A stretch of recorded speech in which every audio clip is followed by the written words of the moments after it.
I, 26F, never thought I'd be writing something like this. I need to get this off my chest and maybe get some advice. I've been with my boyfriend Tom, 26M, for 3 years now. We met in grad school when we were both pursuing our masters in marketing at State University.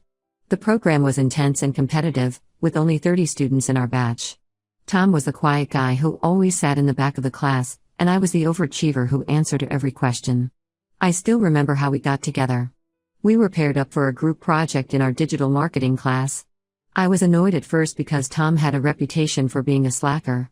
But during our first meeting at the library, he surprised me with how knowledgeable and hardworking he actually was. He just didn't like speaking up in class. We ended up getting an A on that project and started dating shortly after. After dating for 6 months, we moved in together. It wasn't some romantic decision. Our leases were ending around the same time, and with rent prices skyrocketing in our city, it made financial sense to split costs.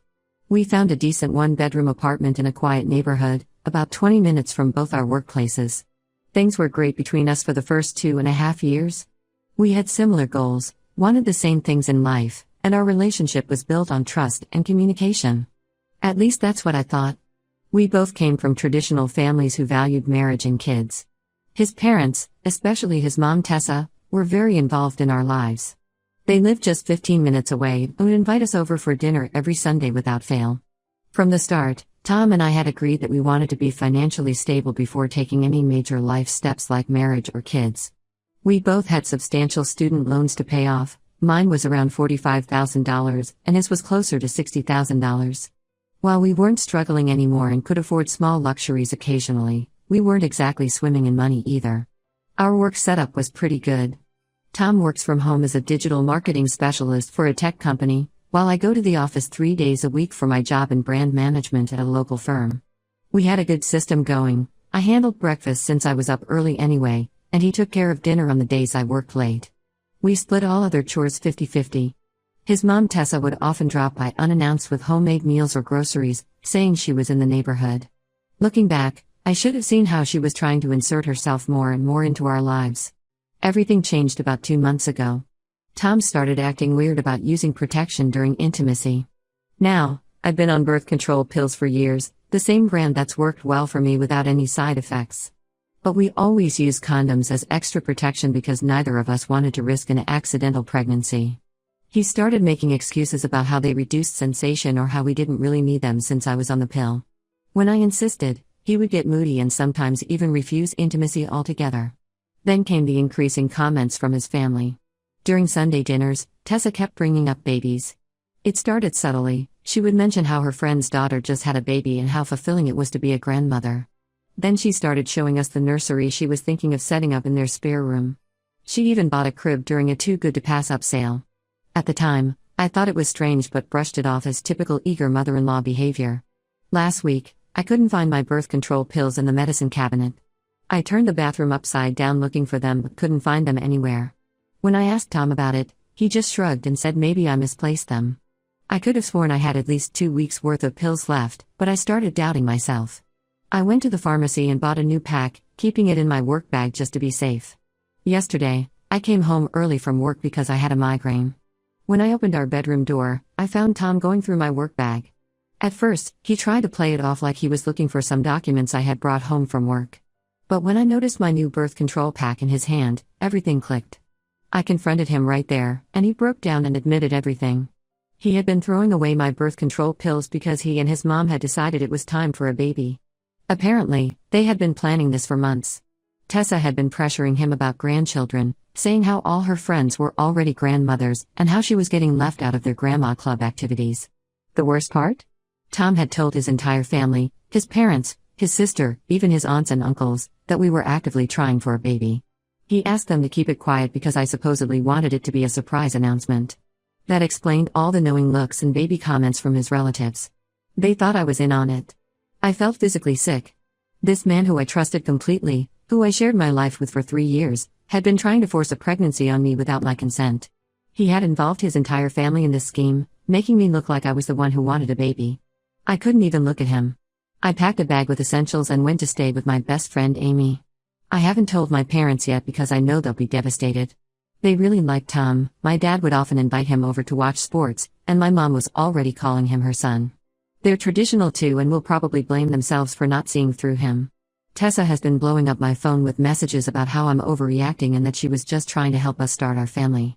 She keeps saying things like you're not getting any younger and you'll thank me when you hold your baby. Tom's sister even messaged me saying I was being selfish for denying them a grandchild and that lots of women would be grateful to have such an involved mother-in-law. I've blocked them all for now. Tom keeps sending me emails saying he's sorry and that he just got caught up in his mom's excitement. He claims he realizes now that what he did was wrong but that we can work through this. He even suggested couples counseling, saying we shouldn't throw away 3 years over one mistake. But this wasn't one mistake. This was a calculated plan to violate my bodily autonomy. He conspired with his mother to force a major life decision on me, betrayed my trust, and tried to trick me into pregnancy. I don't think I can ever look at him the same way again, let alone trust him. Who does something like this to someone they claim to love? Update when it's been 2 weeks since I discovered Tom's betrayal, and things have spiraled into an even bigger nightmare. After spending a few days processing everything at Amy's place, I finally worked up the courage to tell my parents what happened. I drove to their house last Sunday, and the conversation was even harder than I expected. My mom noticed something was wrong the moment I walked in. She had already been worried because I hadn't been answering her texts about the usual Sunday dinner with Tom. When I told them everything, about the birth control tampering, Tessa's involvement, and how Tom had been lying to his entire family, my dad's face turned a shade of red I'd never seen before. My father, who had spent countless weekends teaching Tom about car maintenance and treating him like a son, wanted to drive straight to their house and confront him. It took both me and my mom to calm him down. My mom just sat there crying, saying she couldn't believe someone could do this to their partner. She kept asking if she had missed any signs, if there was something she could have done differently. I had to remind her that this wasn't her fault. Tom and Tessa had fooled everyone. Last weekend, I decided it was time to get more of my stuff from the apartment. I waited until Tom's usual Saturday lunchtime with his parents, figuring the apartment would be empty. I even texted Amy to come with me just to be safe. But when we got there, guess who was waiting inside? Tessa. Apparently, she had convinced Tom to give her a spare key because she was worried about my mental state. She ambushed me the moment I walked in, starting with this rehearsed speech about how she only wanted what was best for us and how she knew I'd be a wonderful mother. She talked about how she had been praying for grandchildren and how God had told her it was time. When I tried to walk past her to get to the bedroom, she actually grabbed my arm to stop me. Then she started crying about how she had already spent thousands of dollars on baby stuff and how all her friends at church were judging her for not having grandchildren yet. She dragged me to their guest room where she had a closet full of baby clothes, toys, and equipment, tags still on everything. Some items dated back months, proving this wasn't some recent impulse but a long-planned scheme. But the real bombshell came next. Through her tears, she revealed that she had been telling everyone at their church that I was already pregnant but having complications, which was why I had moved out temporarily. She had been accepting gifts, meals, and congratulations from people for weeks. She even joined some church grandmothers group, and had been attending their meetings. I completely lost it at that point. I told her she was insane and that she needed to stop lying to people. She got defensive and angry, saying I was ungrateful and that most girls would be lucky to have a mother-in-law who cared so much about their future. That's when we heard the front door open. Tom had come home early from lunch. Instead of being horrified that his mother was in our apartment or defending me from her accusations, he just stood there like a coward while Tessa ranted about how I was destroying their family's reputation at church. He actually nodded along when she said I was being selfish and immature. I started throwing my clothes into garbage bags, just wanting to get out of there. While grabbing stuff from the office, I found something in Tom's desk that made my blood run cold, a folder hidden behind some old textbooks. Inside were printouts about how to tamper with different types of birth control pills, tips for getting pregnant quickly, and even detailed information about my company's maternity leave policy that he had no business having. This wasn't just Tom giving in to his mom's pressure. He had been actively planning this for months. There were even highlighted sections in articles about how to convince your partner they're ready for a baby, and tips for accidentally damaging condoms. I took pictures of everything with my phone before leaving. When Tom saw me doing this, he tried to grab my phone, saying I was making things bigger than they needed to be. I managed to get out of there with Amy's help and drove straight to my doctor's office. I broke down while telling her everything. She was horrified and immediately ordered a pregnancy test. Those 15 minutes waiting for the results were the longest of my life. Thank God it came back negative. She documented everything in my medical records and helped me file a report about the birth control tampering. She also recommended I get tested for STDs since who knows what else Tom might have been lying about. The situation has gotten even more complicated because Tom's family has started a smear campaign against me on social media. Tessa and Tom's sister have been posting vague messages about how I led their son on and broke promises about starting a family. Some posts even hint that I had actually been pregnant and did something to terminate it, a completely fabricated lie that has their church community up in arms. I had to deactivate my Facebook because people from their church kept messaging me about my pregnancy complications and offering to bring me meals or take me to doctor appointments. Some even showed up at my workplace. I had to explain the situation to my boss because these random women kept coming to reception asking for me.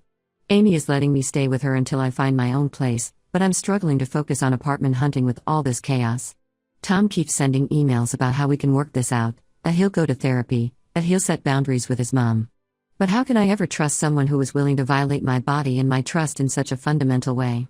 And worse, who got his entire family involved in the violation? Update: 2 things have taken an even darker turn, and I'm still trying to process everything I've discovered. Remember those documents I found in Tom's desk? Well, after things calmed down a bit at my new temporary place, I decided to go through the photos I took more carefully. What I found made me physically sick.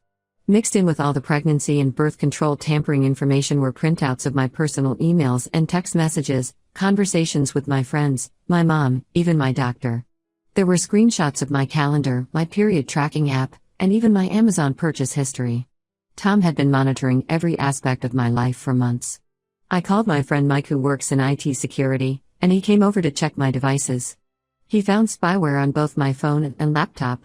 Tom had complete access to everything: my location, messages, emails, photos, even my banking app. Mike discovered that Tom had set up automatic forwarding of all my emails to a secret account, and had been logging my keystrokes to get my passwords. But here's the worst part: Mike found evidence that Tom had been sending regular updates about my cycle and daily activities to his mom. They had a shared document where they tracked my fertile windows, my moods, and even what I ate. They noted days when I seemed more receptive to baby-related conversations and planned their manipulation around these times.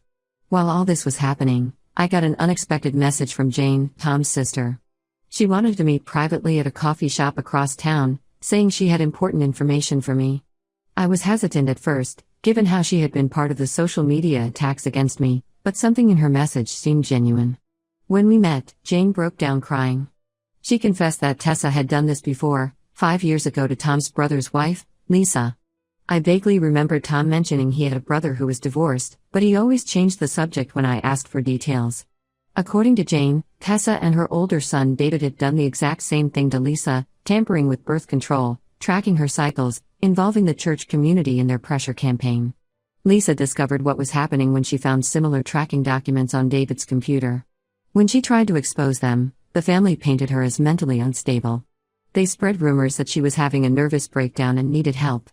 Lisa's reputation was ruined in their community. She lost friends, her job, and eventually had to move to another state to escape the gossip. The family covered everything up, making it look like she had mental health issues and had abandoned her marriage. They even got their pastor involved in spreading this narrative. Jane showed me old text messages between her and Lisa, documenting everything that happened. She also revealed that Tessa was already planning to do the same thing to Jane's future partner. She found a notebook in Tessa's house filled with articles about fertility treatments and tips for helping couples conceive. There were even notes about which doctors in the area were sympathetic to their cause and might help them with their plans. This wasn't just about wanting grandchildren. Tessa had a pathological need to control her children's reproductive choices. Jane admitted she was scared of being cut off from the family like Lisa was, which was why she initially participated in the social media attacks against me. But seeing history repeat itself made her realize she needed to speak up.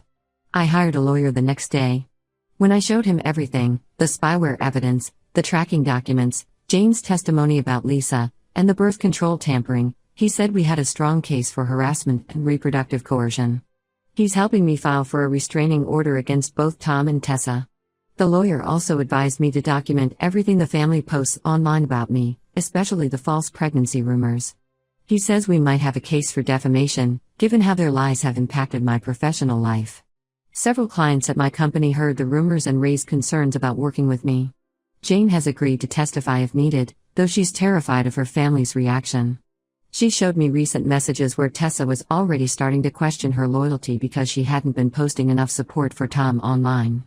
The psychological grip this woman has on her children is frightening. I've started seeing patterns now that I missed before. How Tessa would always ask about my health and diet at Sunday dinners. How she kept pushing prenatal vitamins on me, claiming they were good for my hair. How she scheduled family events around my fertile days. They had been planning this for longer than I initially thought, probably from the moment Tom and I moved in together. Looking at all this evidence, I feel like I escaped something much worse than just reproductive coercion. This was a systematic campaign to take control of my body and my life, orchestrated by someone who views her children and their partners as nothing more than vessels for her grandchildren. Update 3: The past few months have been a roller coaster, but things are finally settling into a new normal.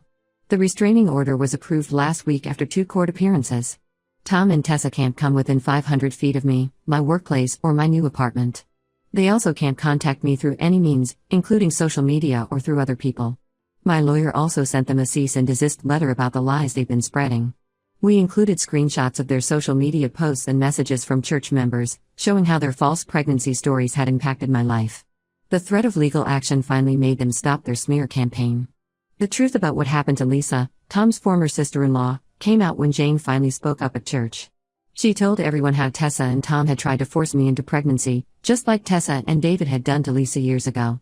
The church community was shocked, especially when Jane showed proof of her mother's manipulation. Several other women from their church have since come forward with stories about Tessa's inappropriate involvement in their family planning. One couple revealed that Tessa had offered to pay for fertility treatments behind the wife's back. Another woman said Tessa had been pressuring her teenage daughter about having kids young so Tessa could enjoy her bonus grandchildren longer. Their pastor finally got involved after multiple families complained. Tessa has been removed from her position in the church's women's ministry, and the grandmothers group she was so desperate to join has completely cut ties with her. Her reputation in their community is ruined, which seems to be affecting her more than any legal consequences. Tom moved back in with his parents after losing his job. When I reported the spyware incident to his company, they conducted an internal investigation and found he had been using company resources and time to monitor my devices. They fired him for misuse of company property and breach of their cybersecurity policies. He's been struggling to find work since then. Turns out having a restraining order against you for reproductive coercion doesn't look good on job applications. He's still trying to paint himself as a victim of his mother's manipulation, sending messages through mutual friends about how he was just trying to make his mom happy and got carried away. But those detailed plans I found, the careful tracking of my cycle, the deliberate tampering with my birth control, those weren't the actions of someone being manipulated. Those were the calculated moves of someone who thought he had the right to control my body. I've moved to Seattle for a fresh start. My company's West Coast office had an opening in the marketing department, and my boss recommended me for the position. It's a step up career-wise, and being thousands of miles away from Tom and his family gives me peace of mind. Jane is the only one from that family I still talk to occasionally. She's planning to move to California next month. After standing up to her mother at church, she says she finally feels free from Tessa's control. She's even started dating someone without telling her family. Sometimes I catch myself wondering how I missed the red flags. The constant baby talk, the surprise visits, the accidental birth control mishaps, it all seems so obvious now. But then I remember how gradually it all happened, how they took advantage of my trust and tried to normalize their behavior.